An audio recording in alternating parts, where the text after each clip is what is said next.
When sage Vishwamitra was waking Lord Rama up, he said, Kausalya Supraja Rama, which meant son of Kausalya. He did not say son of Dasharath, did he? Maybe Kausalya is a hero who hasn't received her due credit yet. She did not just consume the divine nectar to birth Lord Rama. She spent 3 sleepless nights in the sacrificial smoke with all her senses aligned, with all her spirituality gathered, while she remained centered with no other thoughts that entered her mind, and she proved that she was unshakable. This was during the Ashvamedha Yaga that was performed, even before the Putrakameshti Yaga took place, which resulted in the birth of the children. Now you may have 100 questions about why do we even need the Ashvamedha Yaga. So hear me out. This is the heroic tale of Kausalya, which we do not speak about very often. Kausalya was the head queen, followed by Sumitra and Kaikeyi. Some scriptures say that King Dasharatha had ruled over 60,000 years. Now, thousands of years of ruling a kingdom. Now, yet King Dasharatha was sitting at the edge of the failure because there was no successor that would lead this kingdom ahead. According to the Dharmic traditions, every individual has to repay their ancestors, and the only way you can repay the debt is by birthing children that can take the lineage forward while they offer the Pitrutarpanas. And this is the way one honors the ancestors. Now, in the case of Dasharatha, that was not happening, and that was a big problem. Because the neighboring kingdoms were all just waiting for King Dasharatha to give up after all these years. But first, the environment had to be cleansed. There is an undisputable need to affirm your status as a kingdom and say you're well equipped to protect your kingdom.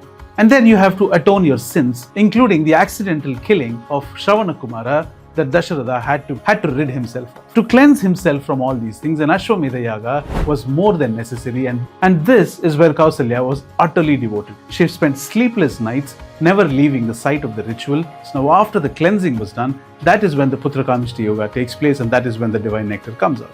If you look at the life story of Lord Rama, at every situation where it changed the course of his life, you will see a trace of Kausalya in him. And it is very important to understand what Kausalya was going through even before Rama left for the exile.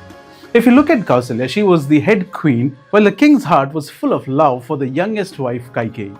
Despite being the head queen, she was always treated inferior.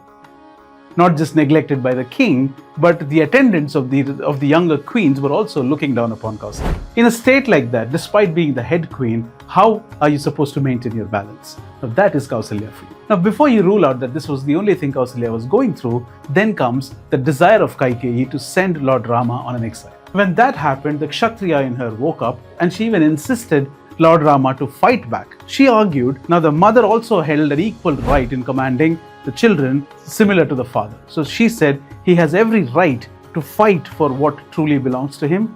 And when she realized that Rama had to go, she did not make a hue and cry about it. She started performing protective rituals. She invoked the Vedas, she invoked the Devas, and kept the culture of the rituals alive, so that offered sort of protection. Kausalya represents the third path of Dharma. It is not Lord Rama's action, it is not Lakshmana's valor, but she teaches endurance in every walk of life.